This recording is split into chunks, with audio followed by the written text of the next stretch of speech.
Hey guys, Hounddoomed here, coming at you once again with another Pokémon Showdown. This time I'm going to be doing some post-commentary, which I'm probably not very good at, but we'll give it a go. Basically, I've been trying out a new team in UU this time, and this team is based around Togekiss, basically, which I will discuss in a minute. But yeah, I thought this team would work out quite well. It does have some glaring weaknesses, particularly against this particular team I'm going to be fighting. But this is the epitome of Togekiss. This is Togekiss doing what it is meant to do. And I thought I've got to record this battle, so that's that. But I thought at the same time I'd do something a little different, and also discuss some tier changes on Smeargle, since I don't tend to discuss them too much. And I thought that this is like 3 days after, 2 or 3 days after the tier change where Togekiss actually dropped to UU. I thought I may as well do that. I will include an annotation, you can skip ahead. I'm going to talk about some tiers, and then I'll put a button to skip to when I discuss the teams and the battle and where you go and all of that. So yeah, first of all, some things to note are Scolipede has now dropped to BL. I never really thought that Scolipede was that much of a threat. Obviously it is kind of a poor man's Blaziken in a way, apart from the fact it doesn't have as good coverage. But yeah, it's been banned from UU before, so it's dropped to BL, which I'm not too crazy about. I don't really care about Scolipede very much. I was never a big fan of it, and it didn't really ever seem to do too much. Just get some Stealth Rock and some Spikes up and that thing's dealt with. Going up to OU, we have Gothitelle. Gothitelle is an interesting one. I guess because of the ban of Mega Gengar, it would mean that Gothitelle is being used a bit more, since some people might like to use Shadow Tag again. I don't think that Gothitelle is necessarily the best user of Shadow Tag, but it's the best one there is that isn't Wobbuffet, basically. So, oh, and of course Mega Gengar, of course. Another one that's gone up is Heracross. Quite surprised, to be honest. I'm not sure whether this is Mega going up, like what people are using more. I haven't checked the stats for that, but I thought that Heracross going up was quite interesting, because it doesn't seem like a Pokemon that would be used that much in OU, because it's a bit slow for a fighting type, and there are a lot better ones hovering around, such as Terrakion. So I was surprised. Magnezone has also gone up. Kind of surprising. I feel like Ferrothorn's usage has dropped, and also there's no Forretress anymore, so I'm kind of surprised by Magnezone going back up to OU. It was BL before, but yeah, I thought Magnezone was quite strange. I mean, I know that it has been UU. It was UU for quite a while, and then jumped up to BL, and now has gone straight to OU again. But yeah, I thought that was quite interesting. Mew has also gone up. Mew is an interesting Pokemon, obviously, because it can use so many different types of moves. Not sure what it's gained this generation that sets it apart from anyone else, considering it still can learn every single TM there is and doesn't really do too much else. I don't think its moveset has changed. But I guess there are still fighting types around, and it can deal with lots of different threats all at the same time, so... and its unpredictability is a blessing as well. So it's an interesting one. And finally up to OU is Slowbro. I'm not surprised by this one, because Slowbro is a fantastic Pokemon, but I'm a bit saddened by it, considering everyone knows I love to use the Slow Brothers. I don't think anyone has ever called them that ever, but there we go. It just came to me. But yeah, Slowbro is my less favourite one of the two, because I always prefer the Tangrowth and Slowking core, which everyone knows I love. But yeah, so I'm interested to see how Slowbro performs in OU. I'm thinking it may drop back to BL soon, but I'm not sure.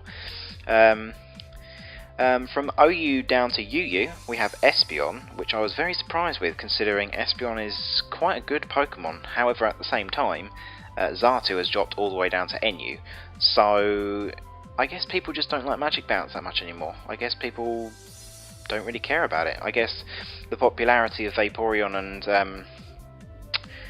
Is Vaporeon OU? I think it is. And Sylveon have increased to the point where Espeon just isn't needed anymore. Togekiss as well is another one that has dropped to UU, which I'm very happy with, because I much prefer the UU of this generation. In terms of the sets I tend to use, Togekiss hasn't changed very much, but it means that I always have something to deal with Flygon, since Flygon tends to be a Pokemon I struggle with, as well as also Hydreigon, which is a top player in UU at the moment, so Togekiss is doing some work. As well as that, Quagsire has also dropped down. Not quite sure what Quagsire was doing in OU. It doesn't seem to be that fantastic for Pokemon. I guess unaware and only one weakness is beneficial. But it was RU last generation, which made me wonder why it had suddenly shot up to OU, but then again I've had bigger surprises, such as Mega Manectric being OU. Quite surprised by that, considering its stats aren't that fantastic. I mean, they're still good, but you know. Another one is Diancie. I'm honestly not surprised, because from what I've seen, Diancie is a bit rubbish. It doesn't tend to do very much. Dual screens, a mixed attacking set is the best you get. Its pathetic HP stat doesn't exactly help it. Of course, that's not to say that a low HP stat means anything, considering the popularity of Rotom in general, in all of the tiers. But yeah, Diancie was just, I found it a bit strange that it just automatically put in OU, but I guess considering it's an event Pokemon, I'm not surprised. Oh, there we go, Vaporeon has dropped down to UU. This will be an interesting one, because I like Vaporeon. I just wonder how it will perform, considering how many water types there are in UU. Considering Tentacruel, as you can see on the screen, has also dropped to UU this gen. And there's also Pokemon such as Swampert. Starmie has also dropped. Well, there was Slowbro, but not anymore. And Suicune, as well as also others as well, like Kingdra. So I'm interested to see how Vaporeon performs. I'm not surprised by the fact that it's dropped, considering how water types are doing less well in OU now. Obviously they were booming in Gen 5 because of the popularity of Rain, but after Politoed's nerf, it's a bit, well, it's not just Politoed, but weather nerf. It means that water types are not being counted on as much for bulk anymore, although I guess Slowbro is an exception. And finally down to UU is Smeargle. I hate this, because Smeargle is one of my most hated Pokemon ever because of its moveset. I hope it doesn't stick around in UU. I hope it drops down to RU, which I don't like as much this gen. Despite the Tangrowth and Slowking core, which I love to bits, RU is not nearly as good this generation, because mainly because of the prevalence of Sharpedo, because I'm not a big fan of that stupid thing, and also Cresselia as well. Ugh, awful Pokemon I have to deal with. From UU down to RU we have Wobbuffet. This makes me sad, because Shadow Tag has been banned in all tiers except OU and Ubers, which annoys me because it means that Wobbuffet is not nearly enough. It's not good enough for OU anymore, and so people are just not bothering to use it. Because I mean, at the time there was Mega Gengar, so Wobbuffet just dropped down to UU because it wasn't needed. It didn't even make BL. And also with Gothitelle rising, I'm not surprised that Wobbuffet has dropped, but the problem with it is that if Encore was never nerfed, I reckon it would probably still be Uber. So I reckon it might have dropped down to OU this gen, but I love Wobbuffet so much, and it's just going to tumble and tumble and tumble down to like PU at some stage, because telepathy doesn't do anything. So it's a shame. I love Wobbuffet and I hate to see it drop, but I hope at some stage it will climb again. I hope they think about not banning Shadow Tag next gen, for example, but we'll soon see. From RU down to NU we have Kabutops, which is surprising. Considering how many fire types there tend to be in RU at the moment, I'm surprised by how Kabutops has dropped. I don't see it staying in NU very long, because Kabutops is a pretty powerful Pokemon and can deal with a lot of different things, and it can be a very good wall breaker, so I'm interested to see how long Kabutops will stay there. And finally, from NU up to RU, we have Omastar and Spiritomb. Two Pokemon I'm surprised were in NU. Omastar is another good water type.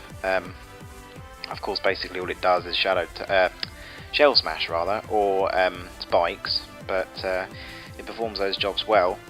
And also Spiritomb is just the wall of all walls. It doesn't really do anything else, but it's a good wall, I guess. But yeah, so I was surprised by some of these tier changes. However, obviously the Togekiss one was fantastic. I absolutely love the fact that Togekiss dropped, because Togekiss is a great Pokemon and I love it to bits, and I'm very happy that it's dropped to UU, because it means that I've got so much more versatility in terms of especially defensive Pokemon, considering I very rarely actually be able to find one that isn't actually Slowking, considering I use that for everything.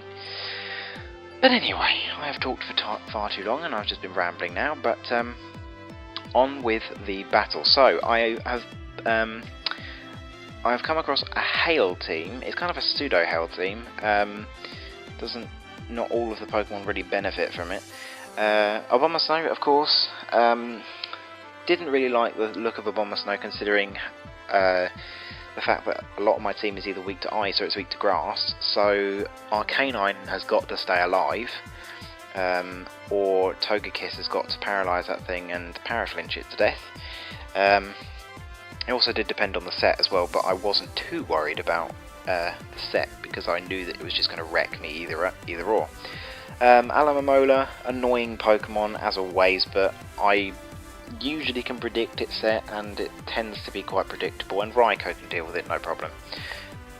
Rotom Heat, a big issue for this team. Swampert can deal with it, provided it doesn't carry Hidden Power Grass, but of course it has to stay in, considering all the other Pokemon can easily take a waterfall. So Rotom Heat is a big deal for this team. Tentacruel, annoying, but I have a whole slew of things to deal with that thing. Frostlass, always frustrating, but I reckon it's going to be more of a Hail sweeper, because, yeah, why not, really? I mean, Frostlass doesn't get too much use in Hail. And then Cobalion, not sure whether it's offensive or defensive at the time of battling, but I thought it shouldn't be too bad. I've got things to deal with it. I've got my Hippowdon if things get nasty. So on to my team. Togekiss, specially defensive set, Air Slash, Roost, Heal Bell and Thunderwave. A very good set. I've loved that set for a very long time. Don't tend to use it very often, but Gen 6 might rekindle that, considering its new typing. Hippowdon, Sandforce Hippowdon. I don't like using Sandstream Hippowdon very much, but it's a great physical wall, so I thought, why not? I think it pairs quite well with Togekiss. Of course, the ice weakness is glaring, but, you know, I just thought, why not? Let's do it. Good Stealth Rocker, can heal itself, because obviously the thing I was looking most for was a Pokemon like Bronzong, but no reliable recovery, no likey. Arcanine, I wanted something with Flash Fire, and I don't like Chandelure, so hello Arcanine. Swampert, I needed a good water type, and also wanted a Bander as well. I wanted something that was going to hit very hard, and Swampert filled both roles. Very good water type who's bulky and also can deal out some serious damage. Great coverage as well, so I'm feeling that Swampert is a good choice for this team. Raikou, Joy Scarf, I needed something that was going to be fast and able to U-turn or Volt Switch, and Raikou definitely fitted that, considering I didn't really want to use Rotom Heat, considering I'm not a big fan of the Rotom forms unless it's cut, or Mow, whatever it actually is, considering it's sometimes C, sometimes Mow, but whatever. And Shaman, I've been using Shaman a lot in UU lately, and I mentioned in a previous video that I used a Choice Spec set. This is a Life Orb set that does carry Rest. Unfortunately, it is walled by that stupid Rotom Heat. But yeah, I've been rambling for too long. So we'll get this underway. So we start things off with a Raikou, because I want to get some momentum, or just do some damage, but as always I just go straight for the Volt Switch. He leads with the Abomasnow, Mega Evolves. I don't like what's coming, but I tend to just go into my Arcanine just so that I can scout what he's going to do. Was hoping that he didn't carry the Earthquake. Unfortunately, it seems that he's a Leech Seed set, and he carries Protect, which is a good move for it. I just didn't expect it at the time. So I did stay in, and then stay in again for the Flare Blitz, which was probably a bad play considering how much recoil I'm going to take. I took 2 sets of recoil, plus Hail, plus Leech Seed, which wears my Arcanine down massively. So I get back out of there and straight into my Swampert, predicting the Volt Switch or the Overheat. I could have taken both. And then after the residual damage, I go straight for a safe Waterfall. Despite the Abomasnow, I didn't want to over-predict and go for a superpower in case the Frostlass came in. But then I switch back out and go into my Shaman, predicting the Leech Seed, but he goes for Wood Hammer, so either or really. I don't fancy staying in, but I go for the Hidden Power Fire, knowing I can outspeed, but the Rotom Heat does come in and it walls me, so I have to get straight out of there. I go straight into my Swampert again, predicting an Overheat, but he goes for a Will-O-Wisp, which I was very scared of, but he misses. So I go for a safe Waterfall once again. No, I don't. That's a different turn. I go into my Arcanine. I think I was predicting him to go into the Abomasnow maybe, but I go straight into my Togekiss, knowing I can take anything this Alomomola wants to throw at me. He Toxics me, and I go for a safe Air Slash, knowing I can do a sizable chunk to anything that switches in. Unfortunately he has Protect, after which I go for a safe Heal Bell, which I was very pleased with, considering I noticed this thing has Mirror Coat. Go for a safe Thunder Wave. I don't care about the Rotom too much, considering it's going to be a switch in. If I go for a Thunder Wave, I've not crippled this Alomomola, but it's good to get some Paraflinch action. I go straight into my Shaman, thinking I could possibly outspeed the Frostlass, but I just don't, and he gets the Blizzard and KOs me very swiftly. So I go straight into my Raikou and just Volt Switch out. I didn't really know what he was going to do, but I just went for it because why not, really? Going into Abomasnow here, I go for a safe Air Slash because why not? I mean, what else do I have to do at this stage? I'm being a bit careful with my choice of Thunder Wave at the moment because of that Rotom hovering around. But I'm going for safe Air Slashes because I know I can outspeed the Abomasnow. But he switches out and goes straight into the Alomomola. I, again, know I can take anything from this thing. However, I'm taking a big risk, hoping for the Paraflinch, considering this thing has Mirror Coat and it could be trying to use it. So I go for the Air Slash and I flinch twice and the health stops, which is good because it means I don't get any more residual damage. But at this point I do one more Air Slash and he gets a Paralysis. Unfortunately he gets some lefties damage, which means that he can actually live another Air Slash. But he switches straight into his Tentacruel, which gets a crit, but that's not exactly like that matters. He can outspeed me, goes straight for the Toxic Spikes, very safe play. There wasn't that much else it could do, knowing that I have Heal Bell. So I go straight for the Air Slash after Thunder Waving, and he flinches. And I Air Slash again, and he gets Paralysis. This is just Togekiss doing exactly what it does. Going straight for Air Slashes, flinching again. This is could be this turn or the next turn, which is unfortunate. He gets the Toxic Spikes off, and then I miss, which is predictable. But he did manage to get the full Paralysis. I was expecting a Scold, but I don't know what he planned to do. But he got Paralysis again after an Air Slash, and then I go for another. And he goes for the knockoff, which is frustrating because of the Abomasnow hovering around. However, I do carry Roost, and with Roost I can survive most attacks from this team. In comes Frostlass. I think I can take Blizzard, so I go straight for the Thunder Wave, knowing that I can live. And then afterwards I go for the Roost, at which point I can now easily take the Thunderbolt. After which I go for a safe Air Slash.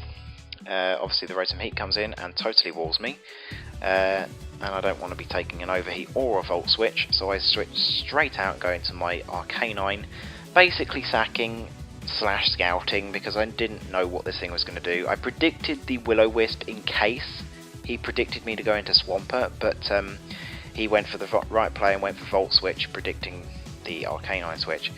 So I go straight into my Raikou and just go for a safe Volt Switch, which was a half silly play considering I should have gone for the Thunderbolt. But I didn't think he would stay in. I thought that he would predict it and go into Rotom, so I just went for the Volt Switch scouting to see what he's going to do. So I go straight back into my Togekiss, go for an Air Slash, and he surprises me with a Stone Edge. I go straight for the Thunder Wave, at which point I roost again knowing I can take another Stone Edge, but it gets the full paralysis, which is a bonus for me because it means I can fully heal. And then when he goes for the Stone Edge again, it's not doing anywhere near half. At which point I can then start Paraflinching, but then he goes into the Alomomola, so again I am taking the big risk of possibly getting Mirror Coated, but he gets a Wish Off, which is good for me because if he had Mirror Coated at that range, he may have taken me out. I don't know. Although actually no, I don't think he would have. It would have come fairly close. So after he switches out of Alomomola, he goes straight into his Frostlass, which I 2-hit KO with my Air Slash. It's not taking those hits at all. And then he goes straight into his Bomber Snow. I thought possibly about going for the Thunder Wave, but I went, screw it, just go for the Air Slash, take it down. In comes Cobalion, goes straight for an Air Slash, and then he gets full paralysis, and then the Hail takes him down. And then he says so funny and forfeits. So yeah, Togekiss doing some serious work in that battle. He just was a true champion. Just paraflinching everything. I think he must have air slashed. He air slashed a lot of times. Must have at least 20, and only 4 moves that were not fully paralysis or flinch. So Togekiss doing some real work there. Didn't even have to bring out my Hippowdon at all.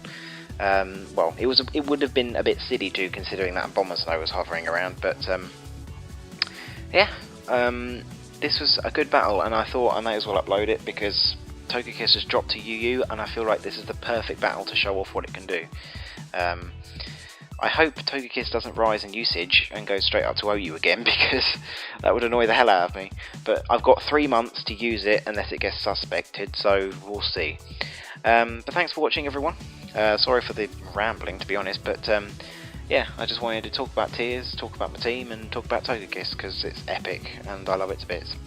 But thanks for watching, guys, and I'll see you on the next video, whatever it may be. Probably as Explorers of Sky, maybe a stream, we will soon see. But thanks for watching. Leave a like, rating, answer a comment, question, whatever it is, I haven't thought of it yet, and subscribe if you like what you see, usual ending stuff, and I'll see you on the next video, guys. See you then.